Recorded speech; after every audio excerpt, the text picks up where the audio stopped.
हो सकता है, लेकिन कौन देखता होगा इसको? देखते हैं हम लोग, देखते हैं। अरे गलती से देख लेते होंगे 2-4 मिनट। आवाज नहीं आती उसके बाद तो माइक लगे तब आवाज आती है। फैन की आवाज ज़्यादा आती है, हम लोग कितना चिल्लाते हैं उसकी आवाज नहीं आती है। यार बंद कर दो इसको, फिर क्या मतलब? Something better than nothing.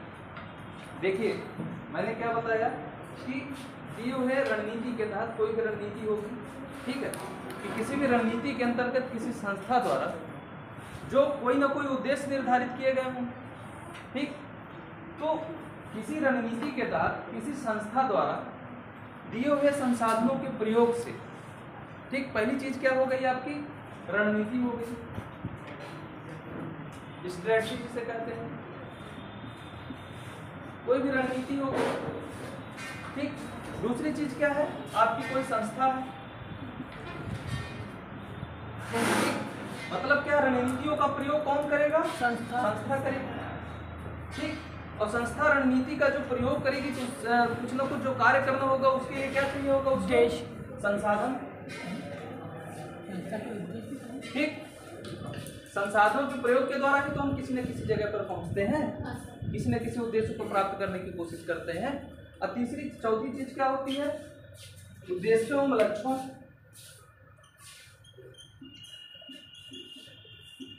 मैंने आपको उद्देश्य और लक्ष्य के मध्य अंतर बताया था, बताया था कि नहीं बताया? उद्देश्य क्या होता है, लक्ष्य क्या होते हैं? ऑब्जेक्ट होता है, टारगेट होता है।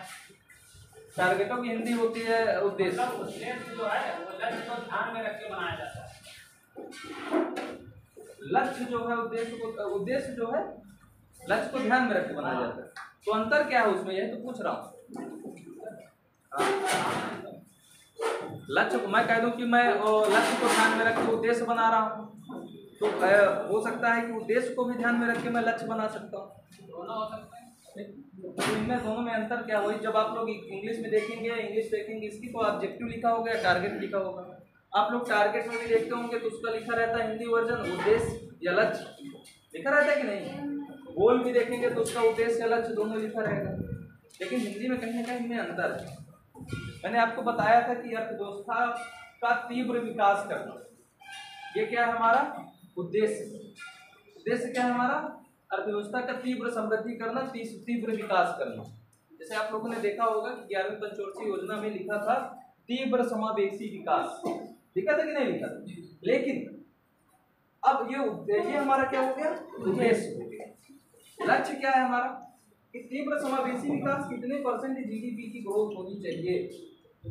सपोज मान लीजिए 8%, ये क्या है आपका लक्ष्य है, ठीक। समझ आया लक्ष्य और उद्देश्य? उद्देश्य आपका क्या था? अर्थव्यवस्था क्या क्या करना है? तीव्र विकास करना। कृषि क्षेत्र में क्या है? तीव्र समृद्धि लाना। तो ये क्या है हमारा उद्देश्य। लेकिन अब लक्ष्य क्या है? उसका करना तो है, लेकिन अब कौन सा ऐसा लक्ष्य अपनाए जिससे क्या है इस उद्देश्य को प्राप्त करें। यानी लक्ष्य जो है वो निर्धारित होता है। लक्ष्य क्या है? एक तरफ से अंकीय प्रणाली है, यस सर, ठीक है। उद्देश्यों को जब हम अंकीय प्रणाली के रूप में व्यक्त करने का प्रयास करते हैं, उसी को क्या कहते हैं? लक्ष्य कहते हैं, ठीक। उद्देश्य हमारा क्या था कि हम क्या है अर्थव्यवस्था का तीव्र विकास करना चाहते हैं। उसके लिए हम लक्ष्य क्या बना रहे हैं कि 8% की जीडीपी फॉर एग्जांपल होनी चाहिए, ठीक। तो हमारे पास क्या हो गई? रणनीति हो गई। रणनीति कौन काम करेगी? संस्था। उसके पास क्या होंगे? प्राकृतिक संसाधन होंगे। और उद्देश्यों लक्ष्यों को, एक चीज और है, उद्देश्यों लक्ष्यों को प्राथमिकता के आधार पर प्राप्त करना।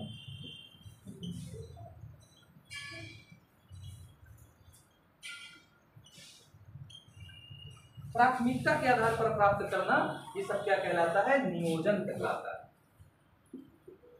या प्लानिंग जिसे कहते हैं आप लोग, ठीक। नियोजन क्या है?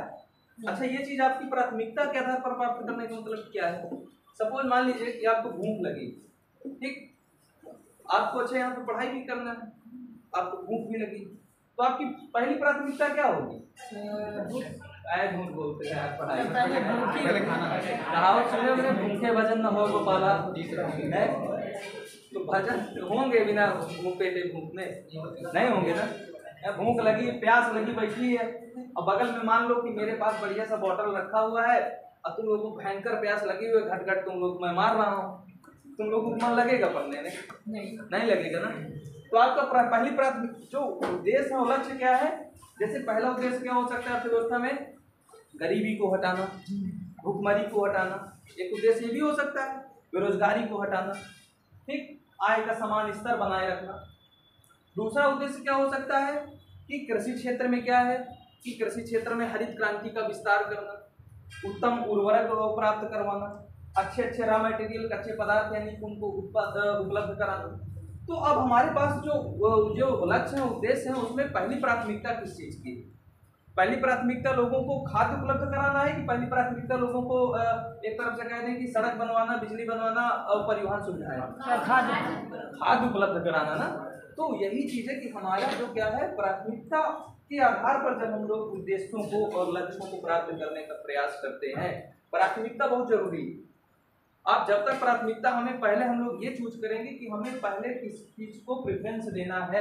यही तो आप लोगों को जब मैं इकोनॉमिक्स का डिफिनेशन बताते हैं तो मैं क्या बताता हूँ हमेशा, आप लोग जो कुछ इकोनॉमिक्स वाले काफी बच्चे बैठे हुए हैं यहाँ पे, मैं हमेशा बताता हूँ कि हम लोगों के पास आवश्यकताएं क्या है, असीमित है, और साधन क्या है हमारे पास, सीमित, यानी कि रिसोर्सेज जो क्या है, लिमिटेड।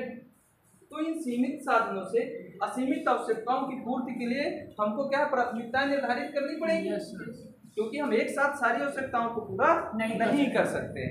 तो जब हम क्या है, प्राथमिकताओं के आधार पर लक्ष्य उद्देश्यों को प्राप्त करते हैं एक दी हुई रणनीति के तहत किसी संस्था द्वारा, तो क्या कहलाता है, नियोजन कहलाता है, यानी कि प्लानिंग कहलाता है। ठीक, लिख लीजिए इसको,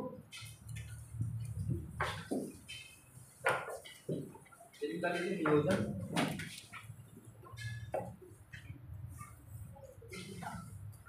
नियोजन या प्लानिंग। ठीक, एक पूर्व निर्धारित रणनीति के तहत, एक पूर्व निर्धारित रणनीति के तहत, एक पूर्व निर्धारित रणनीति के तहत किसी संस्था द्वारा, एक पूर्व निर्धारित रणनीति के तहत किसी संस्था द्वारा, एक पूर्व निर्धारित रणनीति के तहत किसी संस्था द्वारा उपलब्ध संसाधनों के द्वारा, उपलब्ध संसाधनों के द्वारा, उपलब्ध संसाधनों के द्वारा किसी सुनिश्चित समयावधि में, किसी सुनिश्चित समयावधि में, किसी सुनिश्चित समयावधि में उद्देश्यों और लक्ष्यों को, उद्देश्यों और लक्ष्यों को, उद्देश्यों और लक्ष्यों को उनकी प्राथमिकता के आधार पर, उद्देश्यों और लक्ष्यों को उनकी प्राथमिकता के आधार पर प्राप्त करने की क्रिया, उनकी प्राथमिकता के आधार पर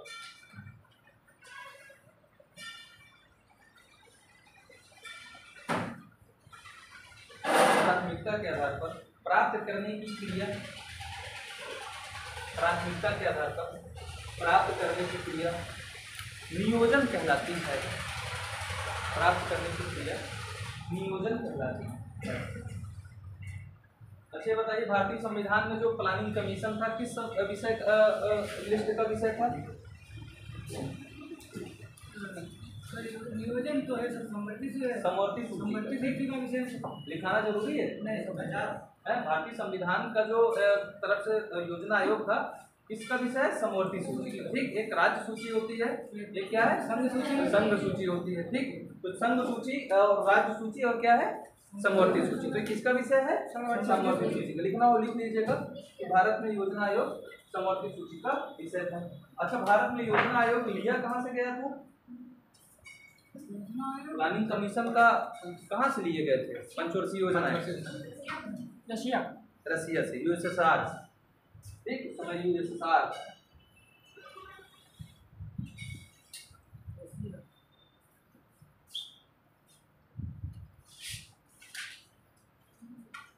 यूएसएसआर लिख लीजिएगा। ठीक, अब प्लानिंग देखिए हमारे भारत में 3-4 टाइप की होती है, उसकी समयावधि के आधार पर हम 3-4 तरह के प्लानिंग को बांट सकते हैं। एक शॉर्ट टर्म,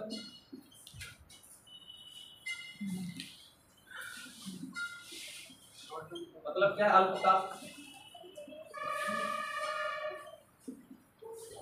एक क्या है मीडियम टर्म यानी मध्यकाल। एक क्या है दीर्घकाल,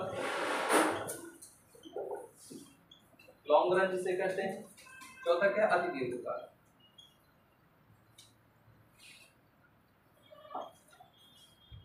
अल्पकाल की समयावधि 1 साल होती है, 1 ईयर। सर 14 पॉइंट क्या लिखे हैं? अति दीर्घकाल। मध्यकाल की अवधि 5 साल, 5 ईयर। दीर्घकाल की अवधि कितनी थी? 10 ईयर, 10 ईयर। और अति दीर्घकाल की 15 साल, 25 सॉरी।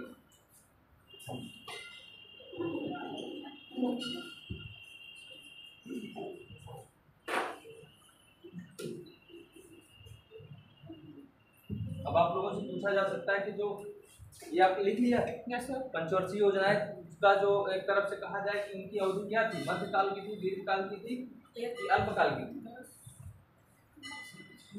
अल्पकाल की 1, मध्यकाल की 5, दीर्घकाल की 10। मध्यकाल हो जाएगा। मध्यकाल हो जाएगा ना। पंचवर्षीय योजनाएं कितने साल के लिए गठित की जाती है? 5 वर्ष के लिए ना। तो 5 वर्ष के लिए टाइम पीरियड कितना दिया हुआ है? मध्यकाल दिया हुआ है। बोल तो महाराज, वो हमें कंफ्यूजन है क्या? ये पार्ट 1 वालों को एक बार पढ़ा रहा था मैं पहले साल, उनको ये नहीं पता था कि 8,000 ज्यादा होता है कि 12,000 ज्यादा होता है। याद था तुम लोगों को पिछले साल? याद है क्लास में मेरे? उनको सिंपल से कुछ एग्जांपल दिया, मैं इतना ये कंफ्यूज आए थे। वही हाल तुम लोगों का। जब मध्यकाल लिखा हुआ है कि 5 साल दिया हुआ है, इसका मतलब मीडियम टर्म होगा, यानी कि मध्यकाल। सोचने वाली क्या बात। ठीक, अब आप लोग अगली हेडिंग डालिए, परिदृश्यात्मक नियोजन यानी कि पर्सपेक्टिव प्लानिंग। ठीक, परिदृश्यात्मक नियोजन हेडिंग है आपकी, परिदृश्यात्मक नियोजन। या आप लोगों से पीसीएस में कभी मेंस में भी पूछा जा सकता है, और हो सकता है कि मतलब उसमें भी पूछे जा सकते हैं आप लोगों से, प्री में भी। ठीक है, कभी कभी जब मेंस में लिखने के लिए आ जाता है तो आपके पास शब्दावलियां नहीं रहती हैं कि लिखना क्या है। परिदृश्यात्मक, पर्सपेक्टिव।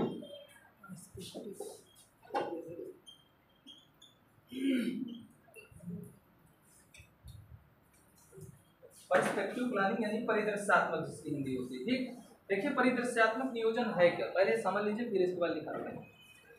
ऐसा नियोजन प्रणाली या कोई भी ऐसी योजना जब हम क्या है, देखिए हम योजना बना क्या रहे होते हैं, अल्पकालिक, यानी हम लोग जब शॉर्ट टर्म की योजना बना रहे होते हैं, लेकिन हमारे जो दिमाग में, मन मस्तिष्क में योजना का उद्देश्य होता है वो क्या होता है, दीर्घकालिक।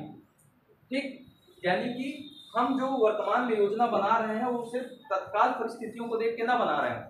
हम लोग ये बना के मान के चल रहे हो कि जो हम योजना बना रहे हैं वो आगे आने वाले 20 से 25 वर्षों में क्या है, तो उसका कहीं ना कहीं अस्तित्व होगा, या फिर आज से ही पता चला। देखिए सपोज एग्जांपल के लिए कि मान लीजिए कोई टेम्परेरी घर बनवा लेना होता है, दुकान रहने के लिए बना लेना होता है कि नहीं। कोई घर है मान लीजिए आप लोग क्या है पक्का किसी तरह थोड़े समय के लिए बना लिए, तो ये क्या हो जाएगा आपका शॉर्ट टर्म हो जाएगा, नहीं अल्पकाल के लिए बनाए हैं। क्योंकि जान रहे हैं आप लोग, देखते होंगे अक्सर कभी आप लोगों ने गंगा स्नान किया हो या फिर रामायण माघ मेला में गए हो आप लोग, तो देखते हैं कि अल्पकाल के लोग झुग्गी झोपड़ी बनाए रहते हैं कि नहीं। एक समय के बाद क्या होता है वो हट जाते हैं। ठीक, ये अल्पकाल। लेकिन कोई ऐसा व्यक्ति है जो अल्पकाल के लिए ना होकर दीर्घकाल के लिए अच्छा सा मकान बनवा रहा है। मकान बनवाने में भी आप लोग देखते होंगे एक समय क्या था कि नींव भरी जाती थी, अब क्या देख रहे हैं आप लोग, पिलर आ गए। अब पिलर के बाद भी क्या है, हाथी पांव आ गया है। हाथी पांव जानते हैं कि नहीं? हाथी पांव में क्या होता है, पूरा एक बड़ा सा गड्ढा खन दिया जाता है और उसमें से करीब आधी टाली के आसपास क्या है, मसाला भरा जाता है खाली नीचे। इसके बाद पिलर तो जाएगा ही वो, लेकिन नीचे इतना मजबूत कर दिया जाता है कि लगभग आधी टाली के आसपास मसाला चला जाता है। तो कहने का मतलब क्या है, दीर्घकालिक उद्देश्य है। कुछ चीजें आप लोग ऐसे कर सकते। परिदृश्यात्मक का मतलब यह है कि कुछ उद्देश्य, हम जो उद्देश्य बना रहे हैं या जो हम रणनीति बना रहे हैं वो रणनीति क्या है, दीर्घकालिक उद्देश्य के लिए बना रहे हैं। भविष्य में आने वाली पीढ़ियों के लिए बना रहे हैं।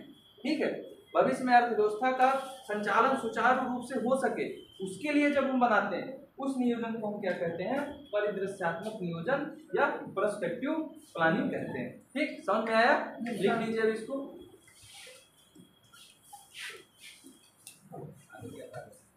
परिदृश्यात्मक नियोजन का तात्पर्य,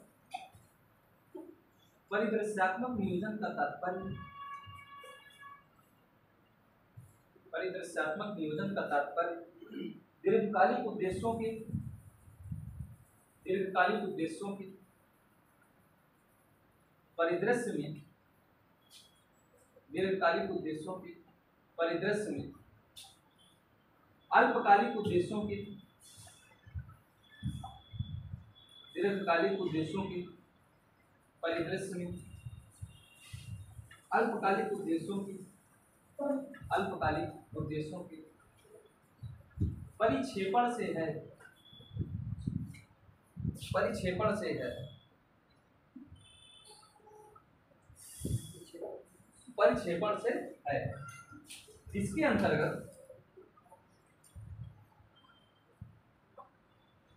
इसके अंतर्गत पहले से ही,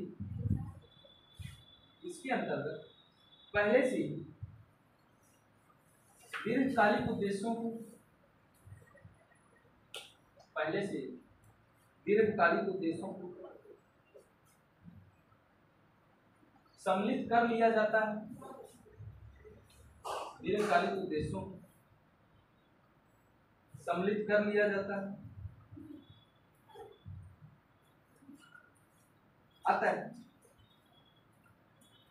अतः परिदृश्यात्मक नियोजन, अतः परिदृश्यात्मक नियोजन अर्थव्यवस्था की, अर्थव्यवस्था की भावी हितों को, व्यवस्था की भावी हितों को, भविष्य में भावी हितों को, ठीक है, भावी हितों को सुनिश्चित करता है, भावी हितों को सुनिश्चित करता है।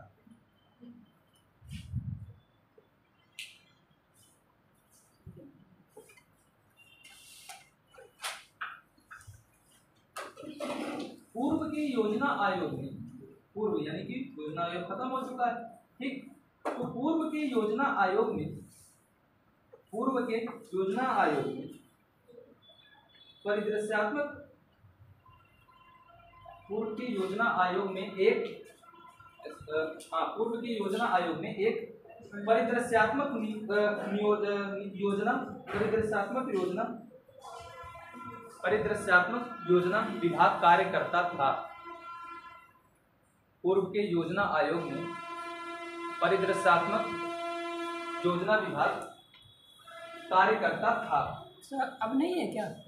भैया योजना आयोग नहीं है तो परिदृश्यात्मक विभाग मतलब कहाँ है? नहीं लिया नहीं गया था नीति आयोग में, नीति आयोग में लिया नहीं गया। लिखवा लेंगे,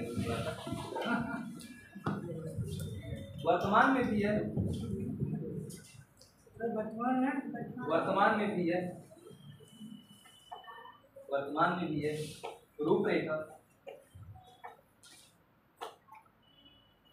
वर्तमान में भी है रूपरेखा भारत की, वर्तमान में भी है रूपरेखा भारत की दीर्घकालिक, भारत की दीर्घकालिक सामाजिक आर्थिक रणनीति का, दीर्घकालिक सामाजिक आर्थिक रणनीति का एक महत्वपूर्ण हिस्सा है, सामाजिक आर्थिक रणनीति का एक महत्वपूर्ण हिस्सा है। नीति आयोग द्वारा भी, नीति आयोग द्वारा भी, नीति आयोग द्वारा कई दीर्घावधि के कार्यक्रम, नीति आयोग द्वारा कई दीर्घावधि के कार्यक्रम, कई दीर्घावधि के कार्यक्रम प्रारंभ किए गए हैं, दीर्घावधि के कार्यक्रम प्रारंभ किए गए हैं, जिसका स्वरूप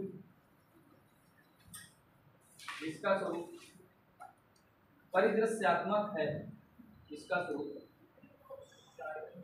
परिदृश्यात्मक है, इसका स्वरूप परिदृश्यात्मक है।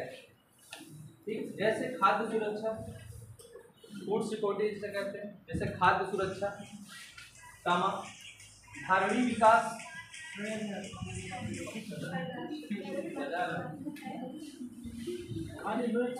खाद्य सुरक्षा, कामा धारणीय विकास, परिदृश्यात्मक, जिसका स्वरूप परिदृश्यात्मक है।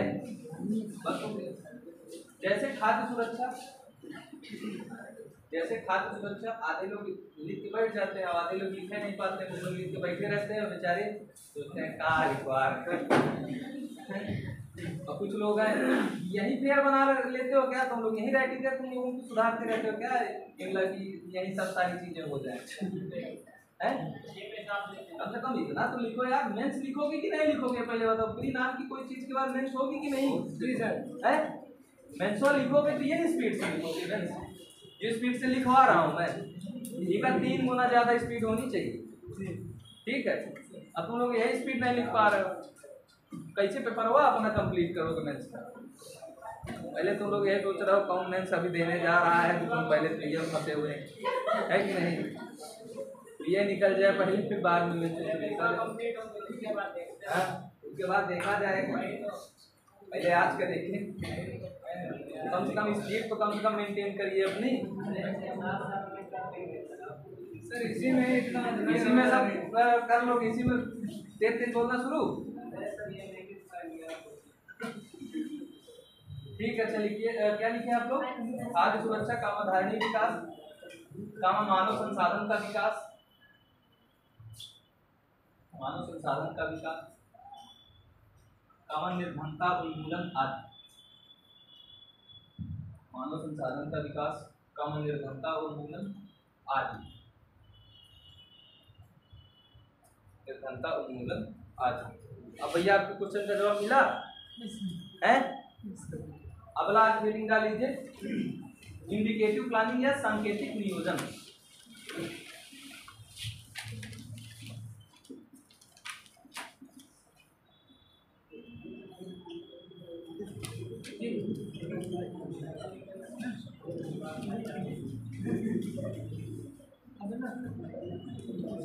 इंडिकेटिव प्लानिंग या सांकेतिक नियोजन। ठीक, अब इसको आप लोग जान लीजिए कि इंडिकेटिव प्लानिंग क्या है। इसमें देखिए 2 चीजें आती हैं। काहे बतिया रहे भैया, क्या पूछ रहे सर? अबला मिस क्या होता है? अबला मिस, अबला अबला अबला तो असहाय व्यक्ति हो, अबला नारी जैसे बोलते हैं असहाय व्यक्ति को, जिसके पास क्या है कि सुरक्षा ना हो किसी प्रकार की है। तो जैसे हम लोग कह सकते हैं कि यार दीन दुखी जो व्यक्ति होता है उसको कह सकते हैं कि इसके पास किसी प्रकार का सुरक्षा नहीं है, उसी को कहते हैं अबला। ठीक, तो कहाँ से आ गया अबला? मैं तो पढ़ा नहीं रहा हूँ। तुम लोगों को यही जो पूरा फतवा है कि इधर उधर जो दिमाग चलता रहता है कहीं, चित अंता है मन अंता है, जीरा रहा है उदास, समझे कि नहीं? इसका मतलब समझ पा रहा है जो बोला हूँ? चित अंता है, मन अंता है, जीरा मतलब क्या है? तो जो आपका दिल है वो क्या है? उदास चल रहा है। क्यों उदास है? क्योंकि दिमाग में कहीं पानी पूरी और छोला भटूरा चल रहा है, बर्गर पिज्जा चल रहा है। अब बैठे हो यहाँ लिख रहा हूँ इंडिकेटिव प्लानिंग। हाँ, यहाँ दूसरे टर्म में दूसरा यूज करते हैं। हालांकि मैं समझ नहीं पाया हूँ मन मटिया और क्या है। ठीक है, हरदोई की अपनी दूसरी लैंग्वेज है। ठीक है, हम लोग देख रहे हैं इंडिकेटिव प्लानिंग में देखिए 2 चीजें हैं। सांकेतिक नियोजन, ठीक, इसमें एक होती है बाजार और दूसरा चीज क्या है? एक तरफ से कहते हैं राज्य या फिर कह सकते हैं सरकार। ठीक, एक है आपकी बाजार, एक है राज्य या सरकार। ठीक, इसमें किसी 2 चीजें हैं। सांकेतिक नियोजन के अंतर्गत हम ये दोनों को, चाहे राज्य सरकार हो चाहे बाजार हो, दोनों को क्या है उद्देश्य और लक्ष्य निर्धारित कर दिए जाते हैं कि आपको कैसे कार्य करना है। ठीक, और इनके ऊपर कोई एक तरफ से कहा जाए कि प्रेशर नहीं होता, कोई दबाव नहीं किया जाता। ठीक, आपको कोई जो टारगेट दिया गया है, उसको लक्ष्य निर्धारित जो किए गए हैं, उसको प्राप्त करने के लिए आपके पास एक तरफ से ऑफिशियल कोई वैधानिक दबाव नहीं डाला जा रहा कि नहीं आपको इतना करना ही है। ठीक है, बस खाली आपके ऊपर एक नैतिक दबाव है, जैसे कि आपके घर वाले क्या हैं, आपको छोड़े हुए हैं कि आपको क्या करना है भाई, पढ़ाई करना है। ठीक है, अब तुम लोग वहां से झोला टांगे और गए तो बेलाताली घूम रहे हो हैं, या फिर कहीं बढ़िया अपना पार्क में घूम रहे हो, यहाँ तो खैर पार्क ही नहीं है, गए मॉल में और बाजार विशाल मेगा में घूम रहे हो, घूम सकते हो, तुम्हारे पास क्या है, स्वतंत्रता है। घर वालों ने तुमको क्या किया, छोड़ दिया वहां, चाहे भैया पढ़िए है। अब भैया यहाँ चाहे बैठ के पढ़े, चाहे बढ़िया विशाल घूमे, एसी लगा हुआ है वहाँ पे है, घंटा वहाँ कोई बोलने वाला भी नहीं, कहाँ टहल रहे हो। तो दोनों आपके पास ऑप्शन है, लेकिन आपके पास क्या है, नैतिक दबाव है। ठीक है, नैतिक दबाव क्या है कि आपके माता पिता का नैतिक दबाव है, क्योंकि माता पिता आपके सबसे ज्यादा आपके ऊपर विश्वास कर रहे हैं। आप यदि पूरे विश्व के सबसे ज्यादा नालायक बच्चे भी हैं तो भी आप अपनी माता पिता के नजर में सबसे अच्छे बच्चे होते हैं।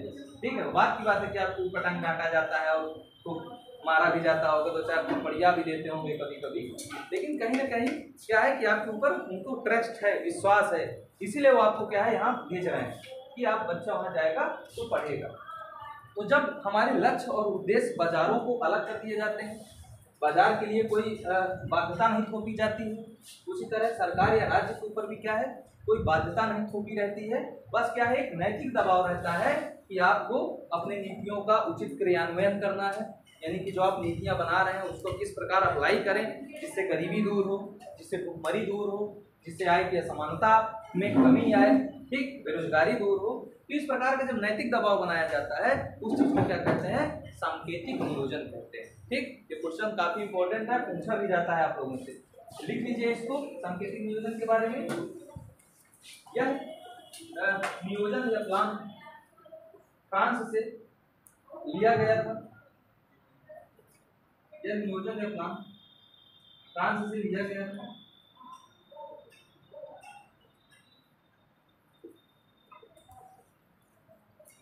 यह नियोजन या प्लान फ्रांस से लिया गया था। ठीक, यह फ्रांस में 1947 में बना था। यह फ्रांस में 1947 में बना। इंपॉर्टेंट वो नहीं है, इंपॉर्टेंट सिर्फ इतना है कि ये कहाँ से लिया गया था, फ्रांस से लिया गया। भारत में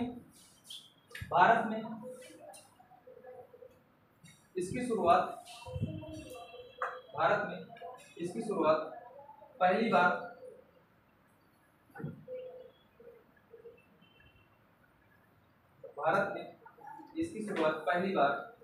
आठवीं पंचवर्षीय योजना में हुई थी। 8वीं पंचवर्षीय योजना में हुई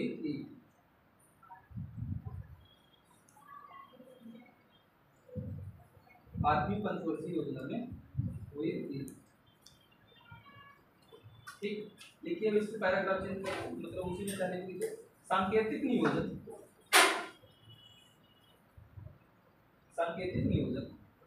बाजार के माध्यम से कार्य करता है। सांकेतिक नियोजन बाजार के माध्यम से कार्य करता है। सरकार द्वारा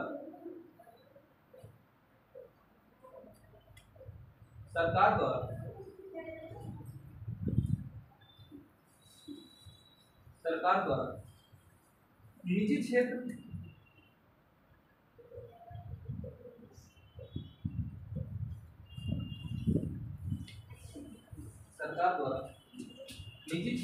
व सार्वजनिक क्षेत्र दोनों के लिए निजी क्षेत्र व सार्वजनिक क्षेत्र दोनों के लिए सभी सुविधाएं उपलब्ध की जाती हैं।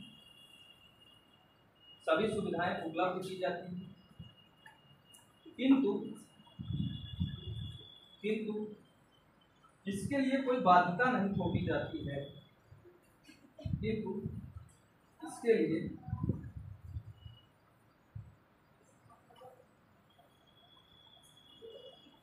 कोई बाध्यता नहीं थोपी जाती, कोई बाध्यता नहीं थोपी जाती है। निजी क्षेत्र से इस प्रकार कार्य करने की अपेक्षा की जाती है।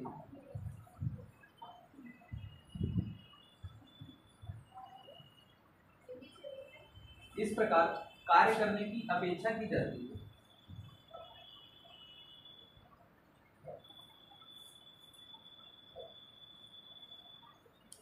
निजी क्षेत्र से इस प्रकार कार्य करने की अपेक्षा की जाती है जिससे योजना को सफल बनाने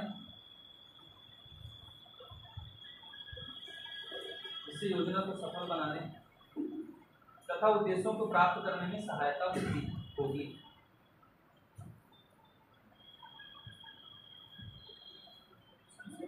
निजी क्षेत्र से इस प्रकार कार्य करने की अपेक्षा की जाती है जिससे योजना को सफल बनाने तथा उद्देश्यों को प्राप्त करने में सहायता होगी। पैराग्राफ 6 सार्वजनिक तथा निजी क्षेत्रों पर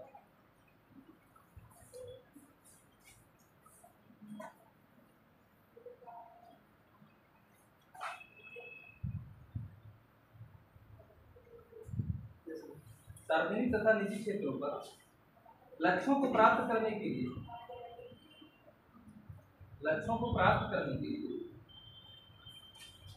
कोई वैधानिक बाध्यता नहीं होती। लक्ष्यों को प्राप्त करने के लिए कोई वैधानिक बाध्यता नहीं, केवल नैतिक उत्तरदायित्व निर्धारित किए जाते हैं। कोई वैधानिक बाध्यता नहीं होती, केवल नैतिक उत्तरदायित्व निर्धारित किए जाते हैं।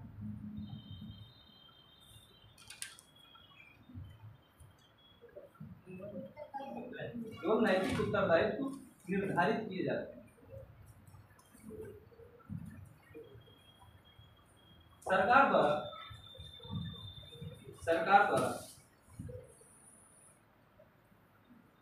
बाजार शक्तियों को प्रभावित करने का उद्देश्य बाजार शक्तियों का प्रभावित करने का उद्देश्य सरकार द्वारा बाजार शक्तियों को प्रभावित करने का उद्देश्य ये होता है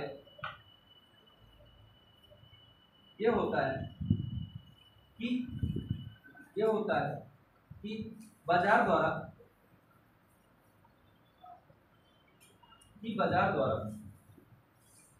योजना के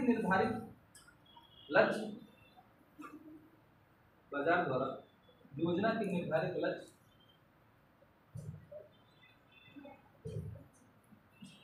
प्राप्त किए जा सके।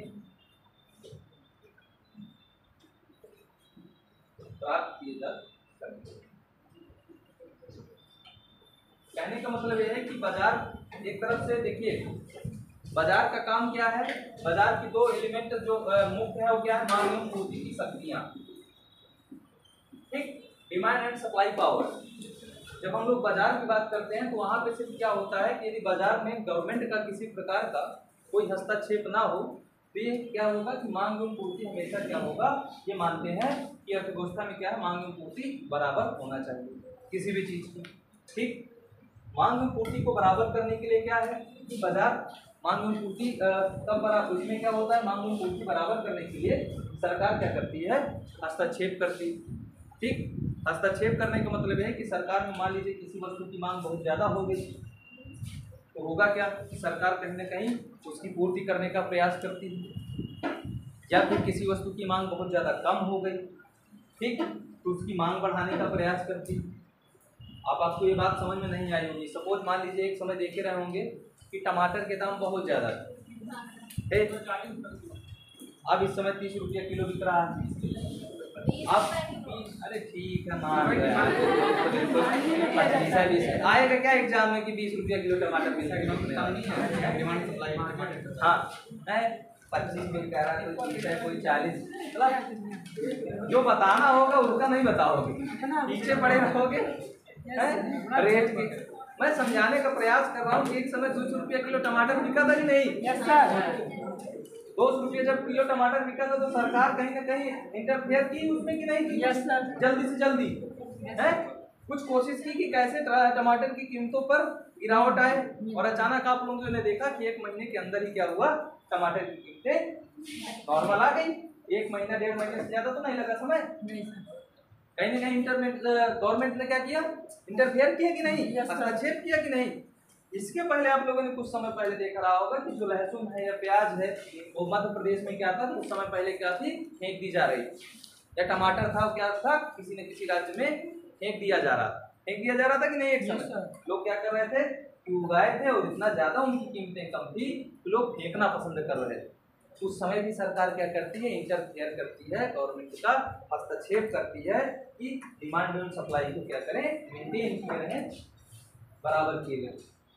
ठीक, बात आपकी समझ में आई ये चीज। कहीं ना कहीं मार्केट क्लियरिंग यानी कि बाजार का जब संतुलन, जो बाजार है उसका काम क्या होता है, अर्थव्यवस्था में मांग और पूर्ति को बनाए रखना, और ये हमेशा संतुलित बनाए रखना हर वस्तु के संदर्भ में।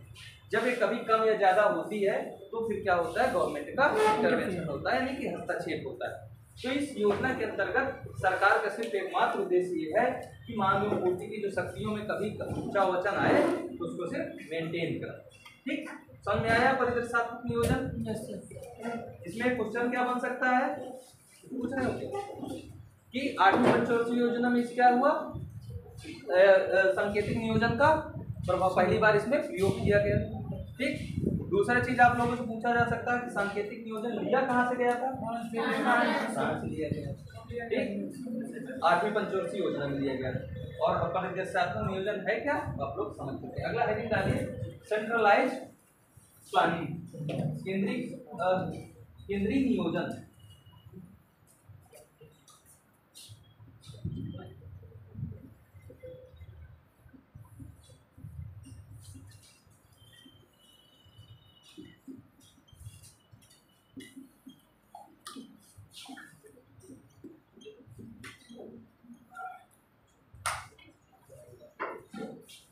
अब भैया वो तो नहीं आए हैं जो सबसे ज्यादा इसमें कंफ्यूज थे एक बार।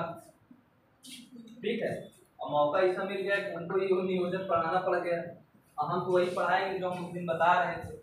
कोई था केंद्रीकृत नियोजन और विकेंद्रीकृत नियोजन, जब एक लड़का कंफ्यूज था उसमें।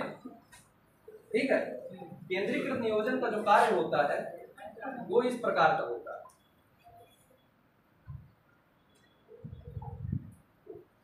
ऊपर से नीचे की ओर। ठीक है, अभी लिखाएंगे इसको, ऊपर से नीचे की ओर होता है, यानी कि पहले क्या है, केंद्र होता है, केंद्र की योजनाएं राज्य के ऊपर लागू होती हैं, राज्य की योजना क्या है, स्थानीय सरकारों के ऊपर लागू होती है। ठीक, स्थानीय सरकार क्या है, आम जनता के ऊपर अप्लाई करते हैं। तो केंद्रीय नियोजन में क्या है, सेंट्रलाइज्ड प्लानिंग क्या थी कि जब केंद्र सरकार की मुख्य भूमिका में, मेजर रोल में कौन हो, केंद्र हो। ठीक, यानी कि आयोजन क्या है, ऊपर से नीचे की ओर आए, उस चीज को क्या कहते हैं, सेंट्रलाइज्ड प्लानिंग कहते हैं, यानी कि केंद्रीकृत नियोजन कहते हैं। ठीक, मुख्य भूमिका किसकी है, केंद्र सरकार की, और केंद्र सरकार अपने जो एक तरफ से नियम और कानून है, रणनीतियां हैं, वो राज्य सरकार को हस्तांतरित करती है। राज्य सरकार अपनी नियम और रणनीतियां क्या है, वो स्थानीय सरकार को संपादित करते हैं। ठीक, स्थानीय सरकारें क्या है, अपना आम जनता के ऊपर अप्लाई करते हैं। तो समझ में आया केंद्रीकृत नियोजन क्या है आपका, किसी को कोई समस्या इसमें। ठीक, केंद्रीकृत नियोजन का मतलब यह है कि ऊपर से नीचे की ओर। देखिए, एक केंद्रीकृत नियोजन में हेडिंग है केंद्रीय नियोजन यानी सेंट्रलाइज्ड प्लानिंग। एक केंद्रीकृत नियोजन में, एक केंद्रीकृत नियोजन में नियोजन संबंधी सारी शक्तियां, नियोजन संबंधी सारी शक्तियां, एक केंद्रीकृत नियोजन में नियोजन संबंधी सारी शक्तियां, नियोजन संबंधी सारी शक्तियां एक केंद्रीय योजना अधिकारी के हाथों में होती है। एक केंद्रीय योजना अधिकारी के हाथों में होती है।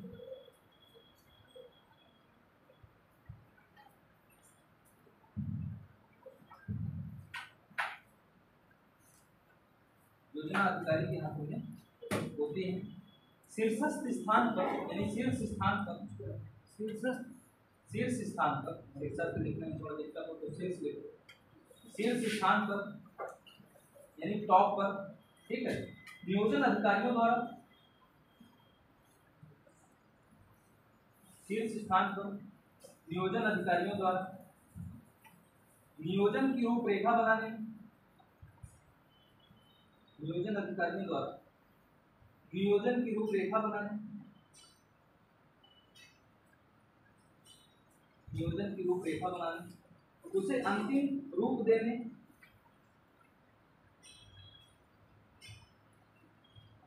उसे अंतिम रूप देने, उसे अंतिम रूप देने का समस्त अधिकार, उसे अंतिम रूप देने का समस्त अधिकार, उसे अंतिम रूप देने का समस्त अधिकार केंद्रीय नियोजन, समस्त अधिकार केंद्रीय नियोजन के अधिकारियों के हाथ में होता है, केंद्रीय नियोजन के अधिकारियों के हाथ में होता है, ठीक। इसी कारण से ऊपर से नीचे की ओर नियोजन भी कहा जाता है, इसी कारण से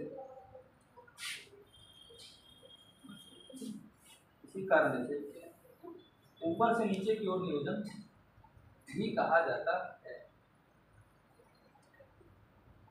ऊपर से नीचे की ओर नियोजन भी कहा जाता है, ठीक। समझ में आया? जो मैंने बताया था वही चीज। अब लिख लीजिए, हेडिंग डाल लीजिए, डिसेंट्रलाइज्ड प्लानिंग, विकेंद्रीकृत नियोजन,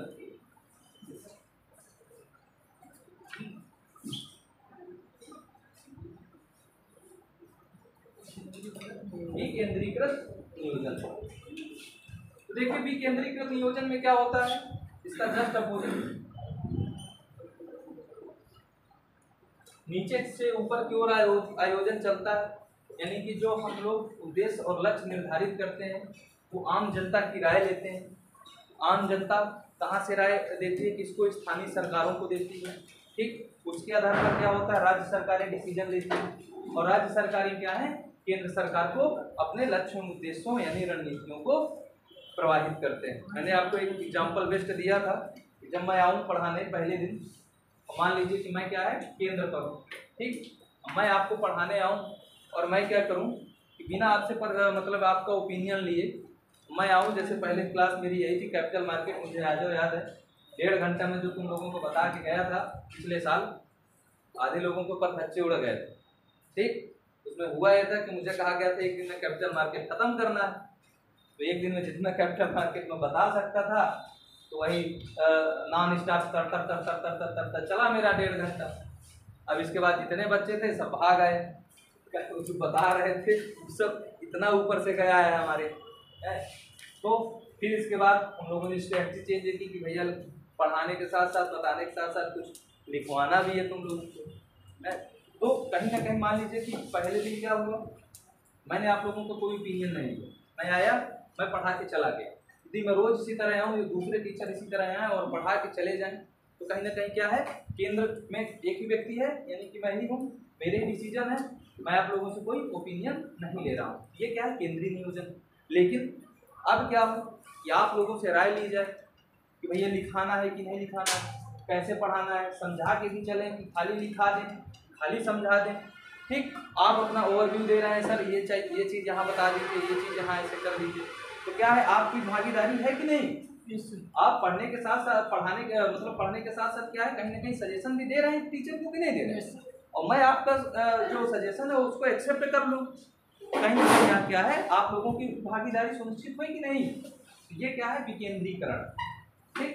विकेंद्रीकरण के अंतर्गत क्या होता है कि जो स्थानीय सरकारें होती हैं, जो राज्य सरकारें होती हैं, उनके द्वारा जो निर्धारित लक्ष्य होते हैं, रणनीतियाँ होती हैं, वो केंद्र की ओर एक तरफ से पहुंचाई जाती हैं कि भैया ऐसे से ऐसे हमारी योजनाएं हैं, ऐसे से ऐसे हमारी प्लान है, और आपको इसको क्या करना है, इसकी फंडिंग करना है हमको, ठीक।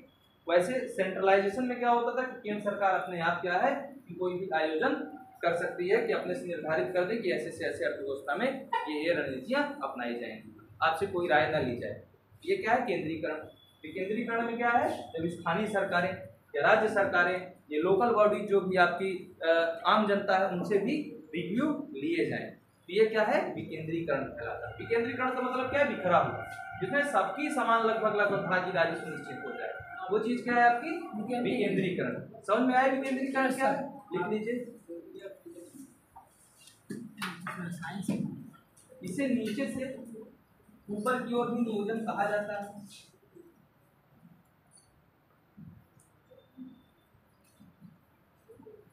इसे नीचे से ऊपर की ओर भी नियोजन कहा जाता है। इसे नीचे से ऊपर की ओर भी नियोजन कहा जाता है।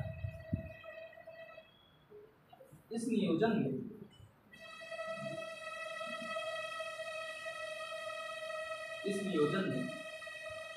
योजना अधिकारियों द्वारा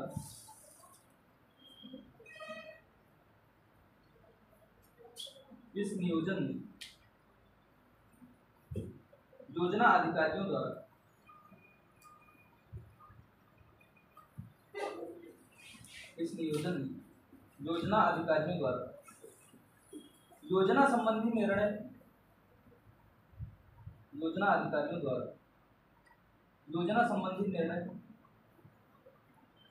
विभिन्न स्तरों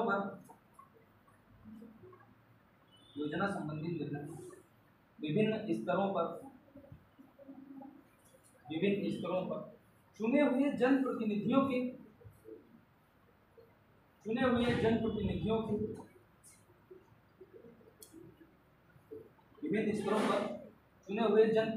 के सुझाव के अनुसार लिए जाते हैं।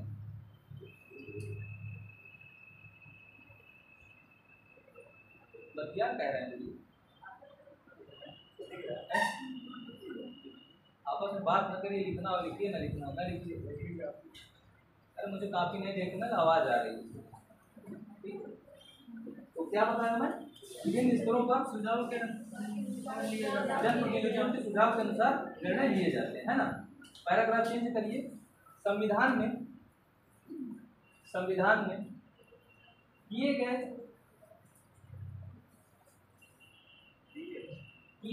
73वें व 74वें संविधान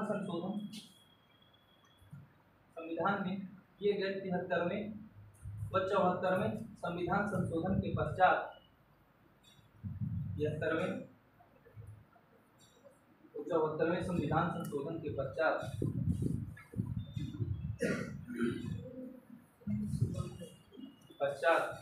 भारतीय नियोजन प्रणाली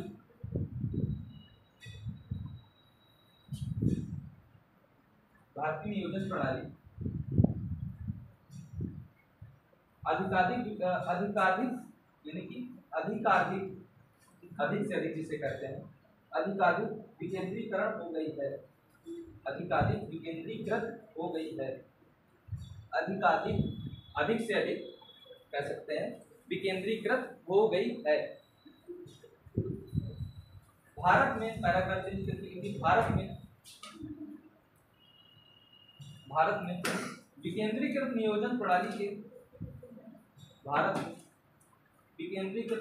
नियोजन प्रणाली के 3 प्रमुख उद्देश्य हैं।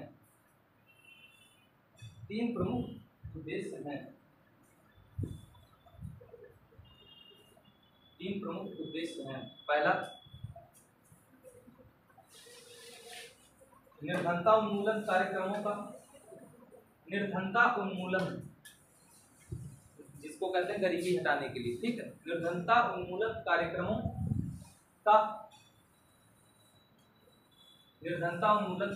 का प्रभावशाली कार्यान्वयन।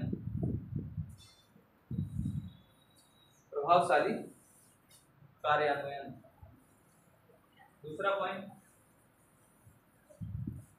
संतुलित क्षेत्रीय विकास का प्रोत्साहन। संतुलित क्षेत्रीय विकास का प्रोत्साहन।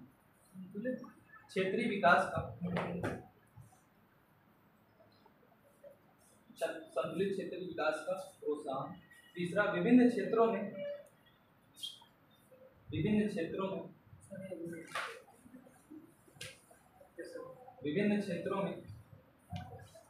विकास की प्रक्रिया में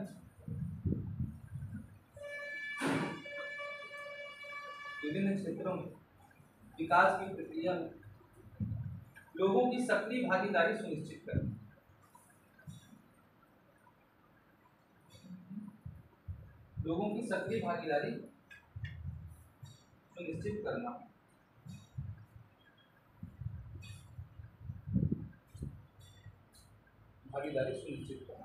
ठीक, आप लोगों से क्वेश्चन पूछा जा सकता है कि जो पंचायती राज्य का गठन किया गया था, ठीक, स्थानीय पंचायती राज्य के लिए ग्रामीण स्तर पर, और 74वां क्या था, शहरी स्तर के लिए। ये कहीं ना कहीं किसका उसमें प्रधानता थी, विकेंद्रीकरण करने की, ठीक, डिसेंट्रलाइजेशन करने के लिए ही हम लोगों ने पंचायती राज्य का गठन किया। और ये देखा गया कि इसमें होता क्या है, इसके अलग लाभ हैं।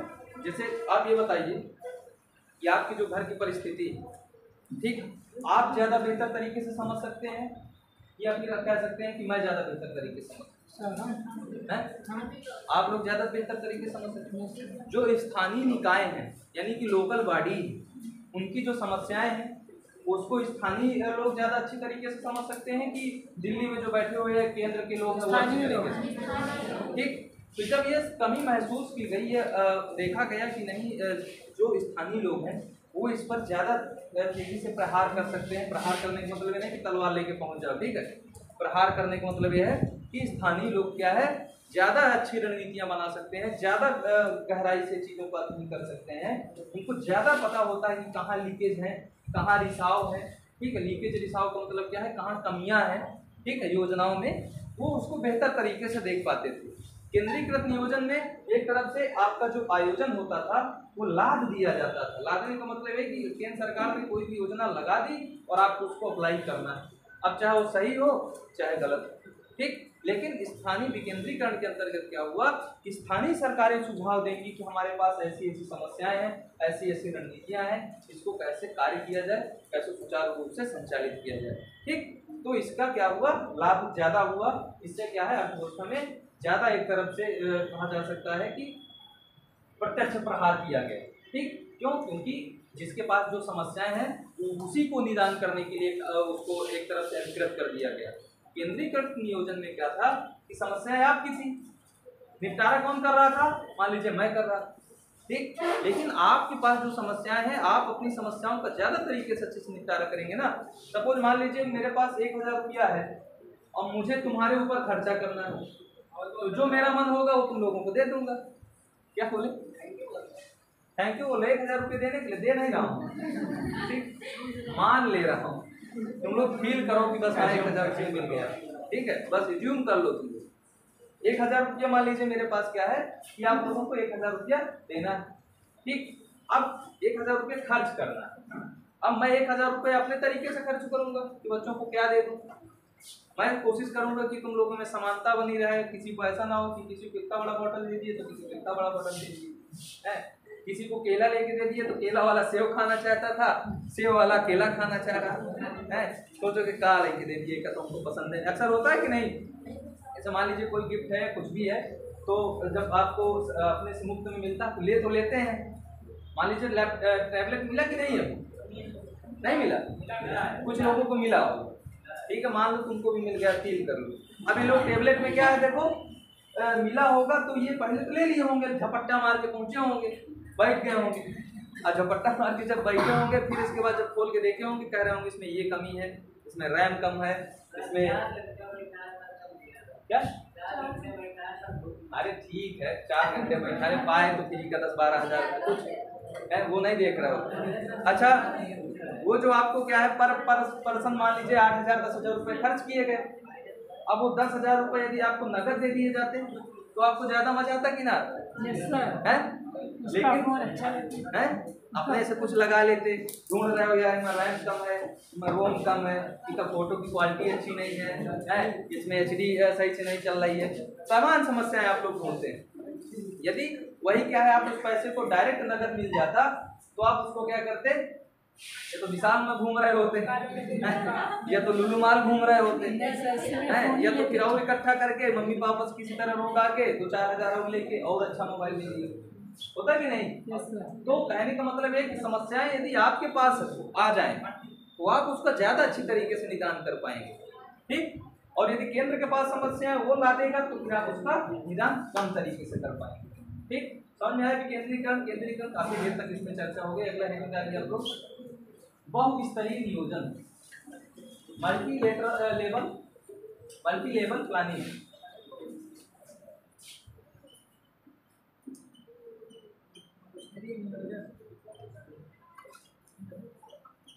स्तरीय नियोजन नहीं बोल रहे भैया, मल्टी लेवल प्लानिंग बोल रहे हैं। बहुस्तरीय नियोजन,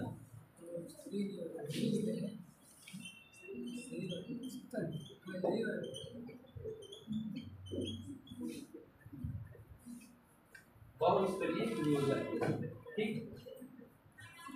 इसका प्रतिपादन किसने सर्वप्रथम किया था? CS हनुमंता राव।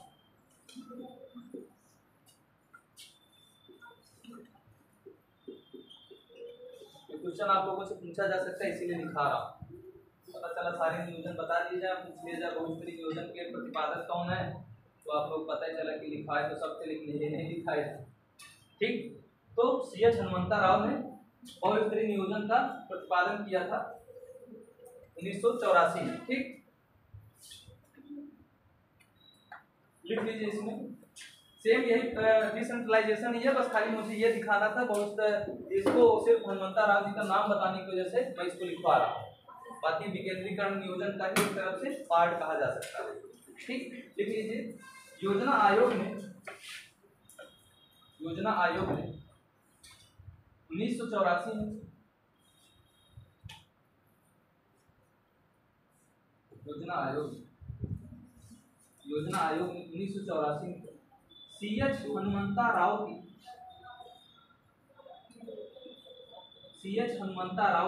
अध्यक्षता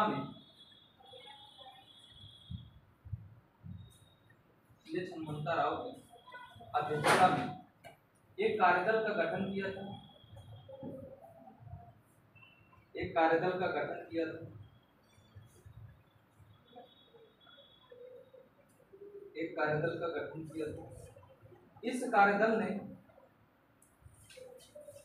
कार्यदल ने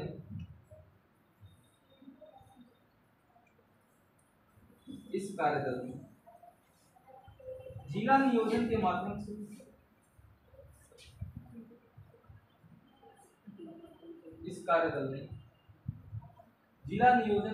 से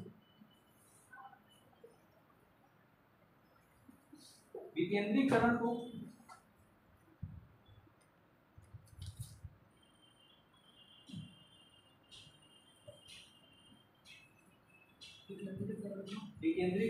एक अधिक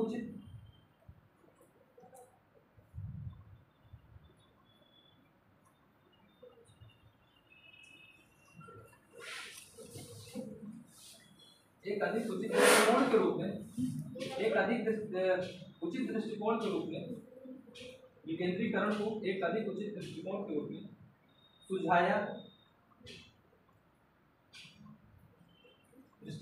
में सुझाया क्योंकि इससे स्थानीय स्तर पर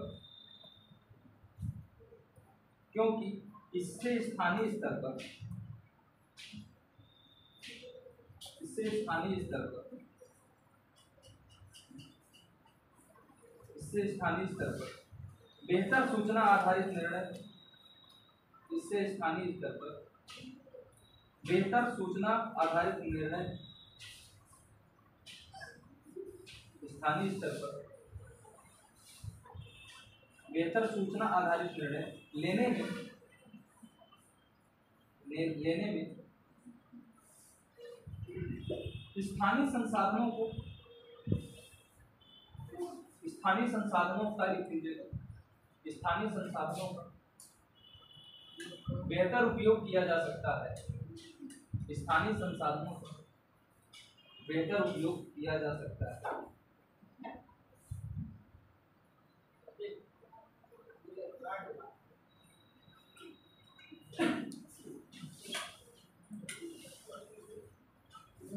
स्थानीय संसाधनों का बेहतर उपयोग किया जा सकता है। पैराग्राफ चेंज करिए, थोड़ा यहाँ इंपॉर्टेंट है, देख ध्यान से लिखिएगा। पैराग्राफ चेंज करके लिखिए, संविधान के में किए गए, संविधान में किए गए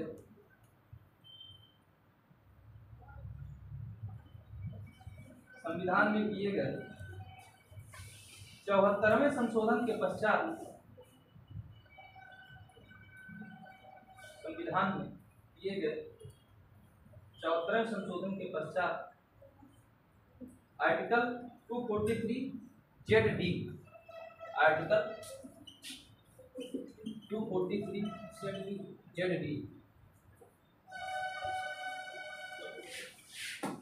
सम्मिलित किया गया, सम्मिलित किया गया।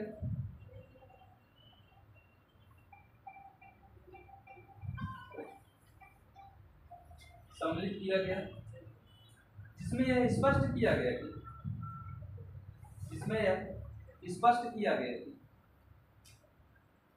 जिसमें यह स्पष्ट किया गया प्रत्येक राज्य में, इसमें यह स्पष्ट किया गया प्रत्येक राज्य में, प्रत्येक जिले में,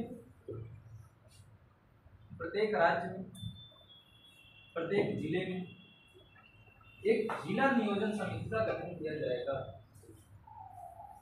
प्रत्येक राज्य में, प्रत्येक जिले में एक जिला नियोजन समिति का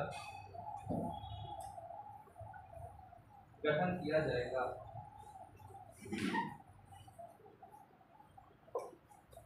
ठीक, बहुस्तरीय नियोजन उसी का एक पार्ट है। अलग अलग राज्यों में अलग अलग स्टेट के लिए इसमें 2-3 फैक्ट थे। एक तो 243 ZD, इसमें क्या है, जिला नियोजन समिति की गठन करने की बात की गई है और ये बात 74वें संविधान संशोधन के पश्चात आई। ठीक, तो और बहुस्तरीय प्लानिंग यानी कि मल्टी लेवल प्लानिंग का प्रतिपादन, मतलब अध्यक्षता किसकी की गई थी उसमें, अध्यक्षता कौन था, हेमंत राव। ठीक, तो इतना आप लोग समझ गए। अब हम लोग देखेंगे रोलिंग प्लान। रोलिंग प्लान यानी आवर्ती योजना उसको कहते हैं।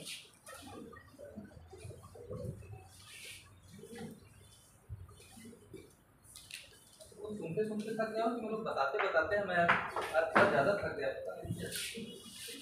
ज़्यादा पढ़ लिए क्या हम लोग हैं, छोड़ दिया जाए क्या? नहीं सर, आधे लोग कह रहे हैं हाँ छोड़। नहीं अभी मजा नहीं है ना, मजा आ नहीं रहा है। ठीक है, अगला हेडिंग डालो तुम लोग, रोलिंग प्लान, आवर्ती योजना। अब जानते हैं क्या है रोलिंग प्लान।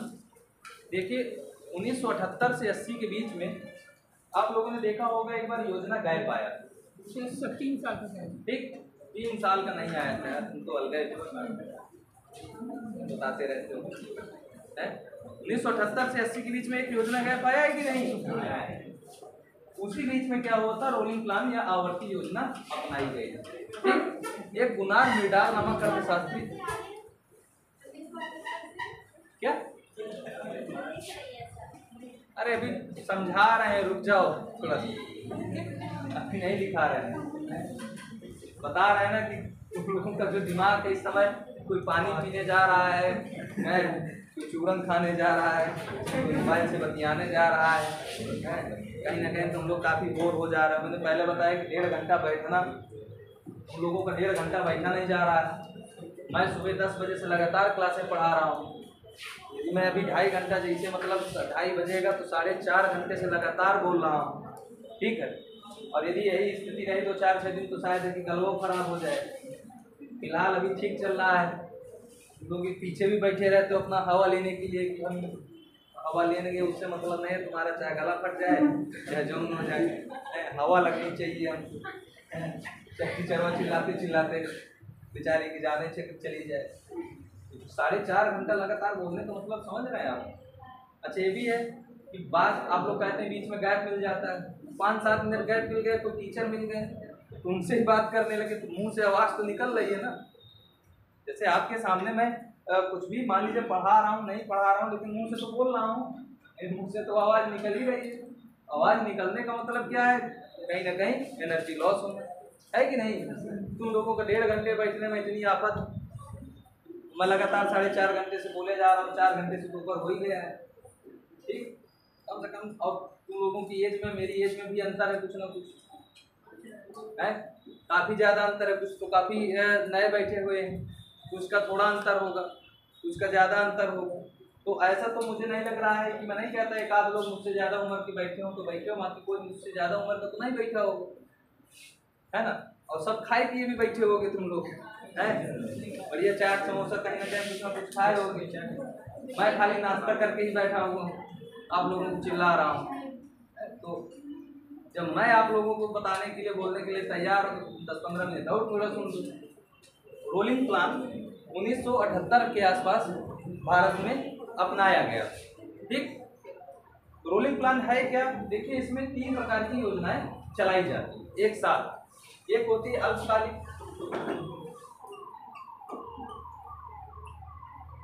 एक मध्यकालीन,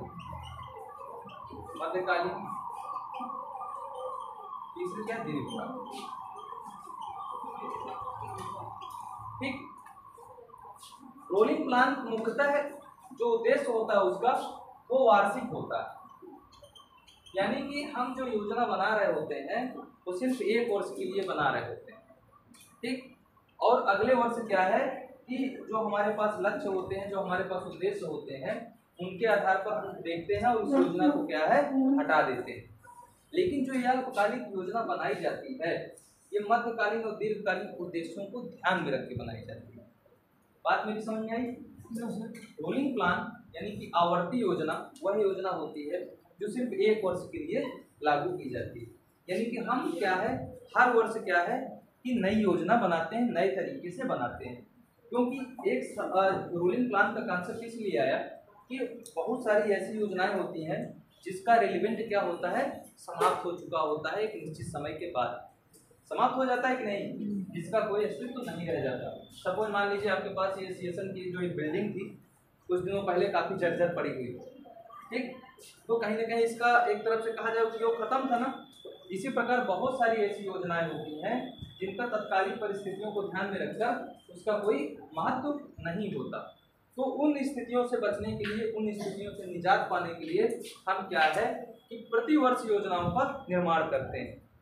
प्रतिवर्ष योजनाओं का निर्माण का मतलब क्या है, हम वर्तमान तत्कालिक परिस्थितियों को देख के हम हर वर्ष योजनाएं बनाते हैं और उन योजनाओं को क्या है, मध्यकालीन और दीर्घकालीन उद्देश्यों को ध्यान में रख के बनाते हैं। और क्या है कि जैसे 1 वर्ष की योजना कंप्लीट हुई तो हम दूसरे वर्ष पुनः क्या है, नई योजना बनाते हैं और नई योजना में फिर से मध्यकालीन दीर्घकालीन उद्देश्यों का समयावधि परिवर्तित कर देते हैं। जैसे मान लीजिए इसकी 5 साल है और इसकी क्या है 15 साल या 10 साल है, जो भी, ठीक। तो अब ये जो 10 साल है या 15 साल है, ये क्या होगा, 14 साल और 9 साल बचेगा। मतलब ये क्या है, 5 साल की जगह 4 साल बचेगा, 10 साल की जगह मान लीजिए 9 साल बचेगा, ठीक। तो जो 9 साल बचेगा तो फिर से नई बनाई जाएगी, फिर से ये 5 साल हो जाएगा और 10 साल हो जाएगा अगले साल की। मुख्यतः मतलब इतना है कि आप लोगों से पूछा जा सकता है, वो तो मैं डीपली बताने की कोशिश कर रहा हूँ, इसलिए आपको कंफ्यूजन हो रही है। जो नॉर्मल रोलिंग प्लान में मैं चाहूँ तो आपको 1 मिनट में बस जो क्वेश्चन आप लोगों से पूछा जा सकता है, देखिए, एक पूछा जा सकता है प्री में, तो प्री में क्वेश्चन क्या आ सकता है कि जो आवर्ती योजना होती है वो कैसी योजना होती है, अल्पकालिक, मध्यकालीन या दीर्घकालीन या अति अल्पकालीन, ठीक। तो आप लोग लिखेंगे वार्षिक योजना या अल्पकालिक योजना। दूसरा क्वेश्चन आपको बनता है कि आवर्ती प्लान यानी कि रोलिंग प्लान कब आया था, 1978 में आया, ठीक। तीसरा क्वेश्चन आप लोगों से बन सकता है कि इसका प्रतिपादन किसने किया था, गुनार मिर्डाल ने किया था। बहुत बड़े अर्थशास्त्री का है, इसको जब आप लोग अर्थशास्त्र पढ़ेंगे तब जानेंगे कि गुनार मिर्डाल कौन, ठीक है। डेवलपमेंट की बहुत बड़ी थ्योरी दी है, तो गुनार मिर्डाल का आप लोग नाम सुनेंगे आवर्ती प्लान में, ठीक। तो ये क्वेश्चन आपके बन गए। अब जब हम लोग मान लीजिए लिखने के लिए आवर्ती योजना आ जाती है तो सिर्फ इतना लिखकर तो नहीं खत्म कर देंगे कि आवर्ती योजना वार्षिक योजना है, इसका प्रतिपादन गुनार मिर्डाल ने किया था, ठीक। इसमें क्या होता है कि हम लोग मध्यकालीन और दीर्घकालीन लक्ष्यों को ध्यान में रख के वार्षिक योजनाएं का निर्माण करते हैं, तो उस योजना को क्या कहते हैं, रोलिंग प्लान या आवर्ती योजना। समझ में आया आप लोगों के? काहे झूठ बोल रहे हो, बताओ अच्छा क्या बताया हूँ।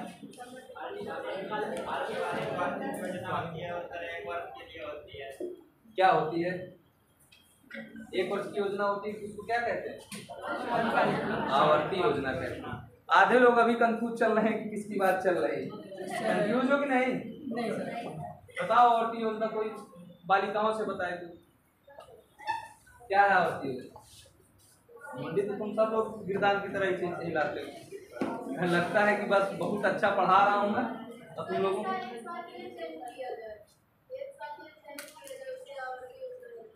1 साल का चयन किया जाए। किस चीज का चयन किया जाए? यही भी ढंग। हाँ तो वही चीज ना, सिंपल सी बात है।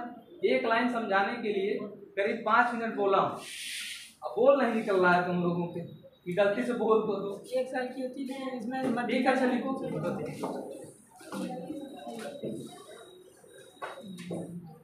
रोलिंग प्लान आवर्ती योजना।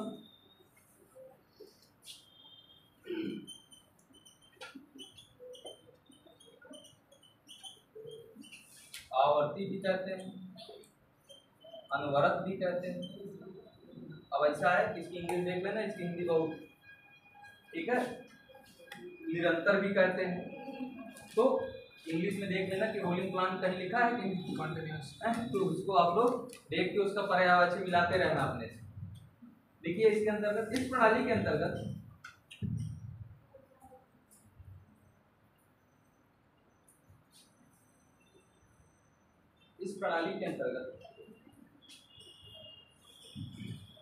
प्रत्येक वर्ष, अच्छा रोलिंग प्लान के आगे मैं लिखाना भूल गया, लिख लीजिए गुनार मिडाल का नाम लिख लीजिएगा, ठीक है। इसका प्रतिपादन किसने किया था? गुनार मिडाल ने। इनको क्या 1974 में नोबेल प्राइज भी मिला हुआ है। नोबेल प्राइज का मतलब समझ रहे हैं अर्थशास्त्र में? अर्थशास्त्र का सबसे बड़ा पुरस्कार। कब नोबेल प्राइज स्टार्ट हुआ था अर्थशास्त्र? 1922।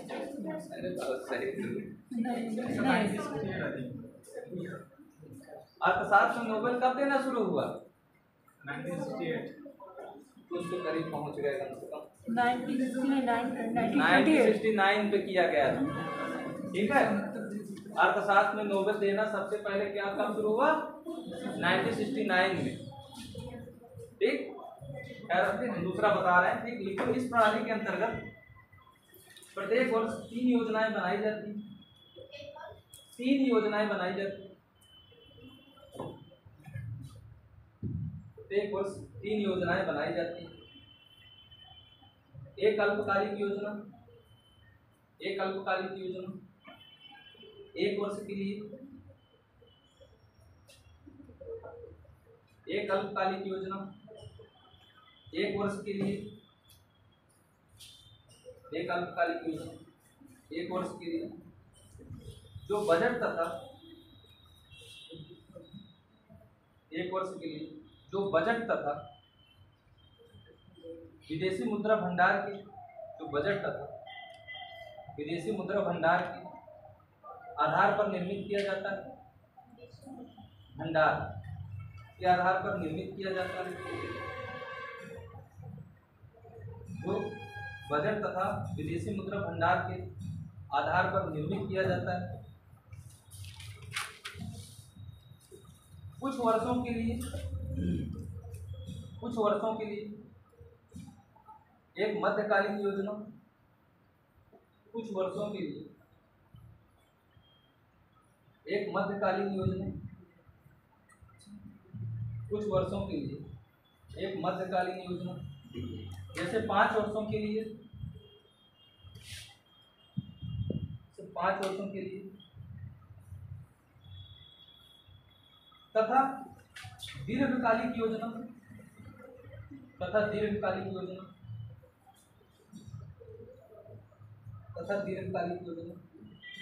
जैसे 15 वर्षों के लिए, जैसे 15 वर्षों के लिए, जैसे 15 वर्षों के लिए होती हैं, 15 वर्षों के लिए होती हैं। इनमें से अल्पकालिक तथा मध्यकालिक योजनाएं, इसमें से अल्पकालिक तथा मध्यकालिक योजनाएं दीर्घकालिक रणनीति के अनुसार बनाई जाती हैं। इन्हें अल्पकालिक तथा मध्यकालिक योजनाएं दीर्घकालिक रणनीति के अनुसार बनाई जाती हैं। पैराग्राफ चेंज करिए, पैराग्राफ चेंज करिए।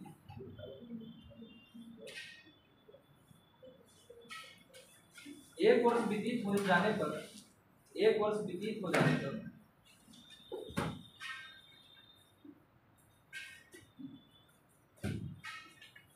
एक वर्ष व्यतीत हो जाने पर उसका पुनर्निरीक्षण करके एक वर्ष व्यतीत हो जाने पर उसका पुनर्निरीक्षण करके उसको हटा दिया जाता है।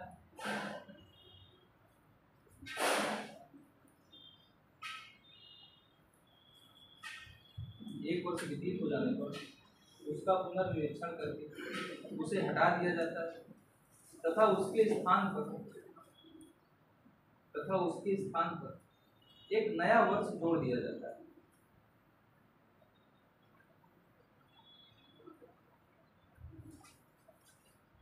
एक नया वर्ष जोड़ दिया जाता है और इस प्रकार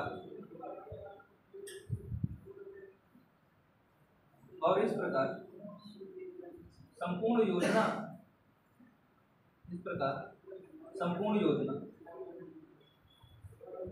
निरंतर समायोजन के साथ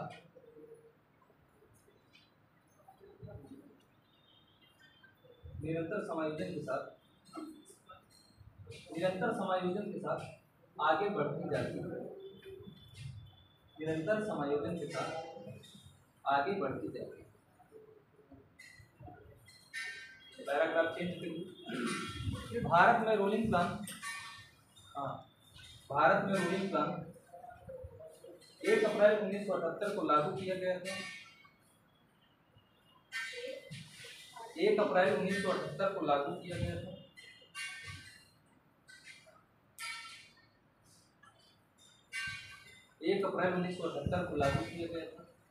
तथा 31 मार्च 1980 को समाप्त कर दिया गया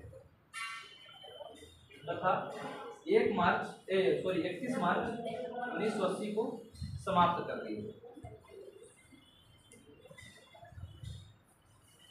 तो सत्यनारायण भगवान की कथा समाप्त की जाए, ठीक है। बाकी आप लोगों को रिलैक्सेशन फील हुआ होगा, चेहरे में बहुत देर बाद चमक आई। ठीक है, फिर अगली बार मिलते हैं अगले टॉपिक के साथ।